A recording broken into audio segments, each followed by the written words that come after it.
ধন্যবাদ আপনাকে। আমি কিন্তু এই মুহূর্তে রয়েছি বিইউএইচএস ক্যাম্পাসে।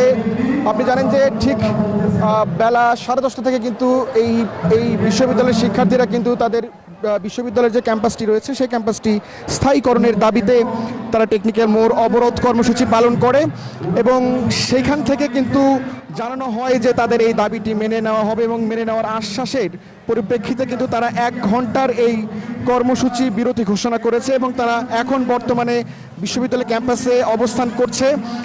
তাদের যে দাবি, তাদের পক্ষ থেকে দাবি যে বিশ্ববিদ্যালয়ের পক্ষ থেকে বলা হয়েছিল বারবারই যে নিজস্ব ক্যাম্পাসে তারা পড়াশোনা করার সুযোগ পাবে। তবে নতুন একটি তথ্য সামনে এসেছে যে তারা যে আসলে যে ক্যাম্পাসে তারা পড়াশোনা করছেন এটি আসলে তাদের নিজেদের ক্যাম্পাস নয়, জায়গাটি অন্য একটি প্রতিষ্ঠানের নামে কিন্তু রয়েছে।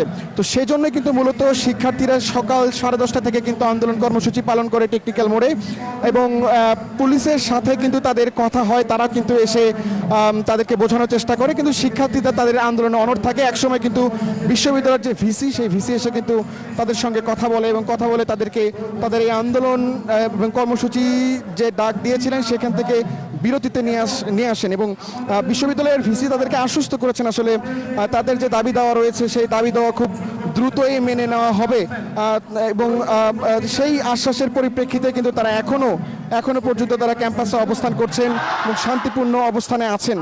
তবে এই যে তাদের দাবি বিশ্ববিদ্যালয় ক্যাম্পাসটি নিজেদের জন্য এবং জায়গাটি নিজেদের প্রতিষ্ঠানের নামে লিখে দেওয়ার জন্য যে দাবি উঠেছে সেই দাবিটি যদি পূরণ না হয় তবে কিন্তু 1 ঘন্টা পর তারা আবারও যেহেতু 11:30টায় তাদের কর্মসূচি, 10:30টায় যাদের কর্মসূচি শুরু হয়েছে 11:30 পর্যন্ত চলেছে, এখন ঘড়িতে সময় ঠিক 12:34। হয়তোবা তাদের যে ফলাফল আসার কথা এই ফলাফলটি না আসলে কিন্তু তারা আবারও টেকনিক্যাল মোড় যেটি রয়েছে সেই টেকনিক্যাল মোড় আবারও কিন্তু অবরোধ কর্মসূচি দিবে এমনটি জানিয়েছে। আপনাদেরকে একটু জানিয়ে রাখতে চাই যে যে শিক্ষার্থীরা যে দাবিটির তুলেছে সেই দাবিতে কিন্তু সাথে কিন্তু শিক্ষক মণ্ডলী এবং প্রক্রিয়ার টিম কিন্তু তাদের দাবির সঙ্গে একাত্মতা প্রকাশ করেছেন এবং শিক্ষার্থীদের দাবি ন্যায্য বলে কিন্তু তারা আমাদেরকে জানিয়েছেন। তো এই ছিল টিপু আমার কাছে সর্বশেষ।